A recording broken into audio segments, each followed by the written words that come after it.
Seriously? Asked Oda, staring at Will, as if the latter had grown a third eye or an extra head. I get that you're dumb, but you can't seriously be considering dropping everything and traveling south. The things going on there have nothing to do with you. I was being rhetorical, excused Will, shrugging. He also knew it wouldn't make sense for him to leave the academy, but the name Desert Rose had struck a chord with him.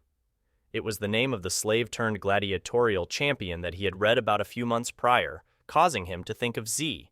It could be a coincidence, or the machinations of whatever being was responsible for their circumstances, but the only way to know for certain was to check things for himself. "What aren't you telling me?" asked Oda, narrowing his eyes accusingly. He had been shadowing and practically living with Will for 3, going on 4 months, so he could tell when the latter was footing around an issue, like when he shot down them signing up for the swim team and refused to explain why. "Quite a lot," joked Will. "You know what I mean," growled Oda, his expression morphing into an annoyed deadpan. Shaking his head, Will assured, "Relax. Even if I decide to go, I won't ask you to accompany me. I'm just bringing it up now so you won't be caught off guard." "Then what about the people you're sponsoring?" asked Oda, making it clear who he was actually concerned about by appending, "If you're not here, everything falls apart, and there's nothing to guarantee that Tim and Dory will be able to continue their training." "You think I haven't considered that?" asked Will, exhaling an amused but scoffing chuckle that caused Ota to raise his right fist, silently promising violence if he didn't contain himself. Raising his hands in a gesture of mock surrender, Will sported a cheeky smile as he explained, "Princess Lyra needs my support to actualize her dream. Our friends and allies are her potential supporters, so she should pick up the slack in my absence. If not, there's my brother." Lowering his hands, Will's expression became marginally more serious as he revealed, "If that's not enough, I've been setting aside a portion of the funds I've requested from my family and Eastwarden. If you would rather cut and run with Tim and Dory in tow, even half would more than cover the expenses you need to settle somewhere remote."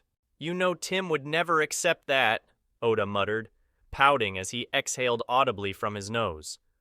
I've thought about that as well," affirmed Will, the corners of his smile curling upward as he explained, "If I send word to my mother, I imagine she would greet you personally at the entrance of Orthair Hall.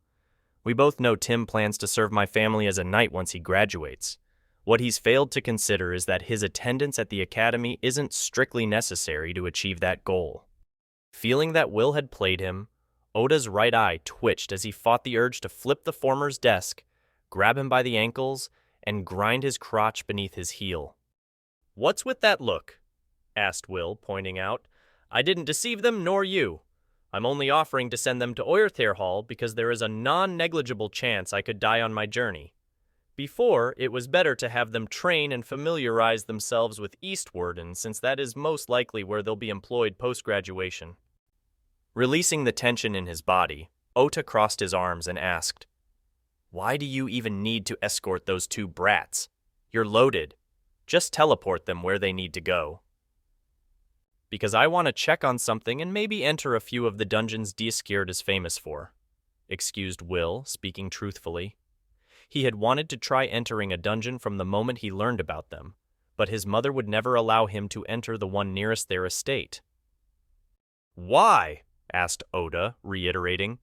"You're already loaded, and if you just want to fight powerful monsters, there's no need to venture into enemy territory. You're going to get yourself killed." "It's certainly possible," admitted Will, causing Oda's face to scrunch in annoyance. "I really hate you sometimes," grumbled Ota, uncrossing his arms and turning as if he were about to leave.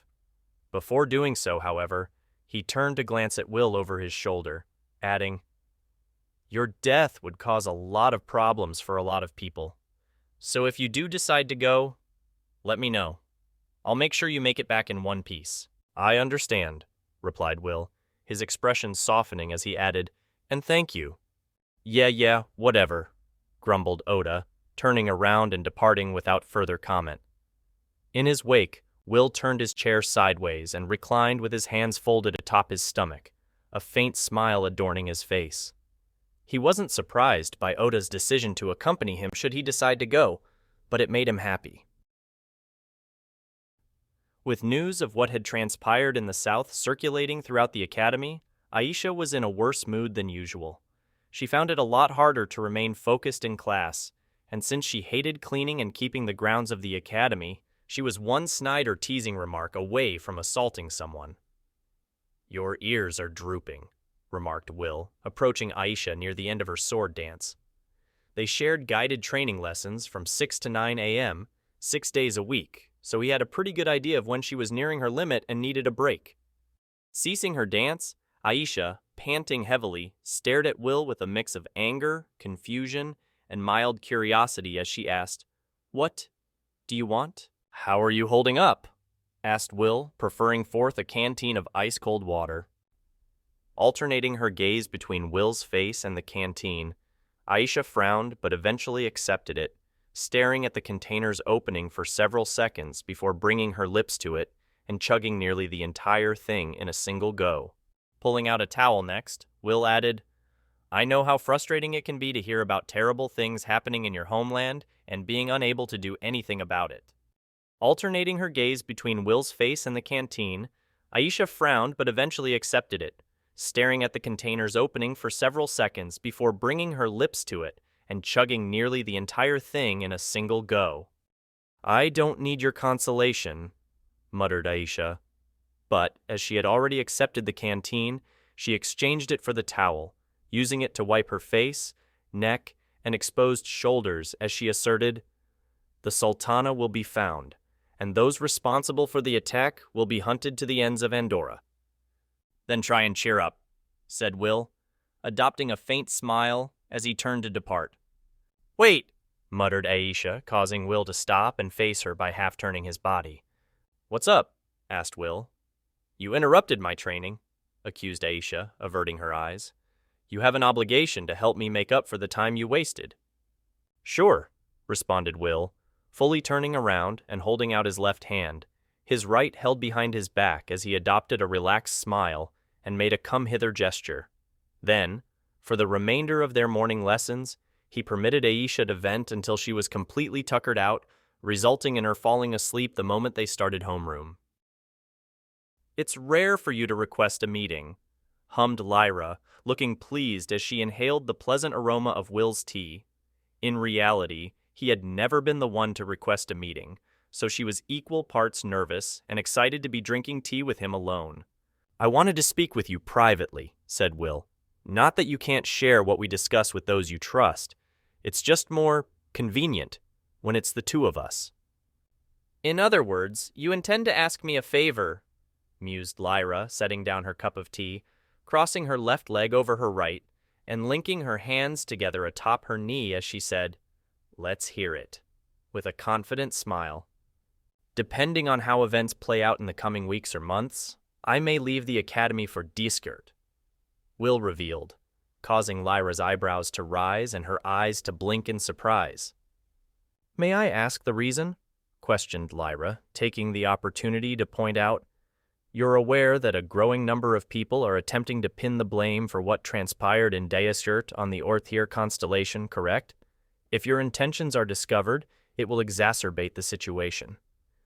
"I have reasons of my own, but will only go if two of my classmates, Aisha and Azir, choose to return home," explained Will. "As for the favor, I want you to absorb those I've taken under my wing.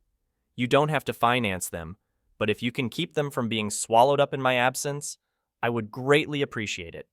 Crossing her arms, Lyra replied, "I would have readily accepted such a proposal under ordinary circumstances, but I can't in good conscience abide by your decision to leave the academy. You're very powerful, Will, but there's only so much a practitioner can accomplish independently. If you can't provide a reasonable explanation, I may have to take action to prevent your departure." "I won't fault you for trying," said Will, adopting a confident smile as he calmly asserted, "but if I'm serious about leaving, there is little that can stop me." "You truly are a troublemaker," remarked Lyra, closing her eyes and exhaling a faint sigh through her nose. She felt it would be a tremendous mistake to let Will leave the academy, but if she took action to stop him, it would jeopardize her chances of winning his favor and support. His words made it seem like he wouldn't hold a grudge, but humans were rarely such rational creatures. "And what do I get out of this exchange?" asked Lyra, opening her eyes and adopting a serious, businesslike demeanor. "Leverage," responded Will, clarifying. "I'm the type who remembers my friends and always repays my debts. Do this for me, and if you ever need my help with something, it's yours. No questions asked." "It would be easier to convince me if you offered me a place at your side," countered Lyra, adopting a faint, playful smile. "Then I could rest assured, knowing I would have your support." "Then how about this?" said Will, causing Lyra to freeze like a statue as he stated, "I have no intention of getting engaged, but if I am to marry in the future, it will be to you." With a blush that rose from her neck, spread throughout her face, and into her ears, Lyra gazed at Will, unmoving, for several seconds. She felt it was a little strange for him to specify if he were to marry, but the fact he had agreed caused the cogs in her brain to grind to a halt. "What?" asked Will, grinning as he remarked, "You're a good, capable person, more than qualified to manage the estate of Eastwarden. Just keep in mind that I don't intend to marry until I turn 20. We can set things in motion by getting engaged after graduation, but I don't want to be tied down while I'm still in my teens." Realizing that Will was serious, Lyra reached up to massage the heat and tension out of her cheeks. Doing so knocked the glasses off her face, but that was the least of concerns at that exact moment.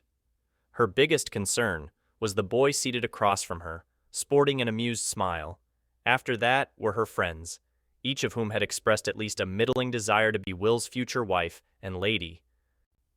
"Claire and Delphina are going to kill me," thought Lyra. But, at the same time, she couldn't help feeling a tinge of gratification. Despite her status and bloodline, she often felt lacking compared to delicate and beautiful girls like Delphina, and, more recently, Alessandra. The fact someone as desirable as Will had chosen her left Lyra feeling like she had achieved a great personal victory.